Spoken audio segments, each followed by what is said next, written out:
It is easy to take for granted the simple things in life, like living in a home built with blocks and cement with running water and a window you can open at any time, but not when you live in a small and hot kiosk. In the following feature by Ni Ama, he explores life in what has become a kiosk estate, blossoming within one of Accra's choicest neighborhoods. Spintex, your typical urban town in Accra, is busier than ever. The area gets its name from the 4.93 kilometers road parallel to the Tema motorway that cuts through it. It is an interesting mix of commercial, industrial, and residential structures. On the Spintex road, there is nothing you cannot find. Big malls, banks, offices, eateries, hotels, and not forgetting the frequent traffic congestion. But it is this same interesting mix at Spintex that divides it most. On one hand, its factories and commercial entities attract to it lower income earners as workers. On the other hand, its plush homes and residential facilities attract the upper class, both Ghanaians and non-Ghanaians. In this area alone, about 10 estates can be found. A home at the Regimano estate can go as high as $3,000 a month for rent, not to talk of purchasing it. But amidst the plush homes and busy factories off the Spintex road, an unusual kind of community grows bigger and bigger. The kiosk estates have become a haven for over 3,000 people. Just around the KICC church, 3 of such communities can be noticed. Equator, the smallest of the 3, takes its name from this biscuit factory. Here, I meet Kofi Agbemele, who has lived in this slum for 12 years.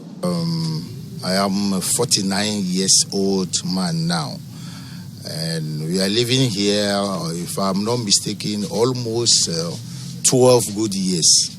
We don't have a problem with anybody.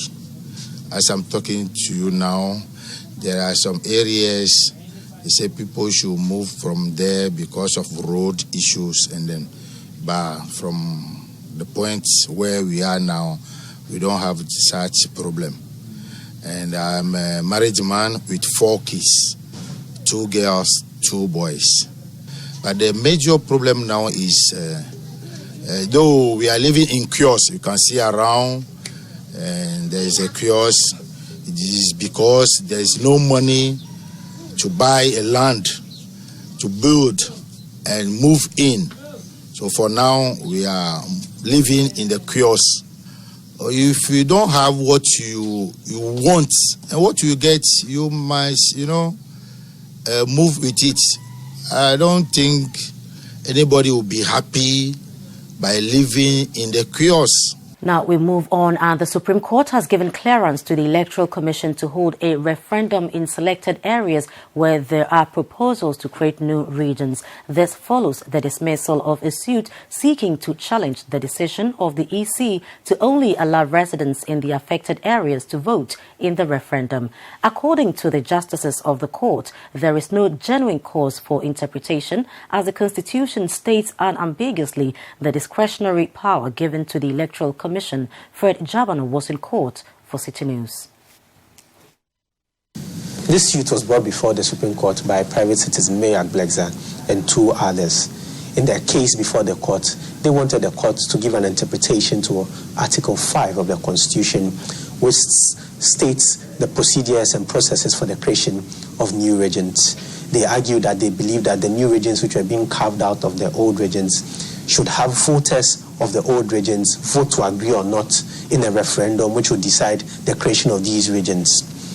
But in the decision of the court stated that there was no need, or they had not proven enough why the court should give any interpretation to a particular article. According to the justices of the Supreme Court, this article was unambiguous, it was clear, and therefore did not need any interpretation.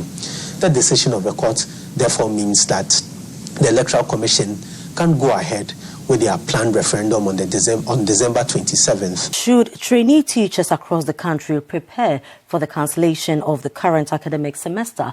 That is the unanswered question as a national strike by the Colleges of Education Teachers Association enters its 22nd day. With students desperate and striking teachers resolute, City Newsroom's Ashanti Regional reporter Hafiz Tijani has been monitoring developments. Academic activities in all 46 colleges of education across the country have stalled following weeks of strike by the teachers. Students in some of the colleges have left the campuses while the few who are staying back idle about. The teachers are on an indefinite strike to compel government to increase their market premiums and book and research allowance. Addressing journalists in Kumasi, CITAC President Prince Obinhima described the directive by the National Council for Tertiary Education to withhold November salaries of the striking teachers as unlawful. He says members will not return to the negotiation table with government if the salaries are not validated and paid. We wish to state that the students we teach over there are not any different from the relatives we have. We have our relatives, we have our church members, we have our countrymen, we have our people there. We have slaved so much to bring the colleges up to the level that we are today. For having to start this diploma program from 2004 up to 2018 without due recognition, 14 good years. Anytime we wish to take the action, we think of the students. Anytime we attempt to take up the action, we think of the students. Now, we think that our people who have gone home, we have seen their plight. It is not anything, good to write home about. To our other stories, and after a 3-week process fraught with complaints and technical difficulties, the National Identification Authority has ended its Ghana card registration exercise at Adentan.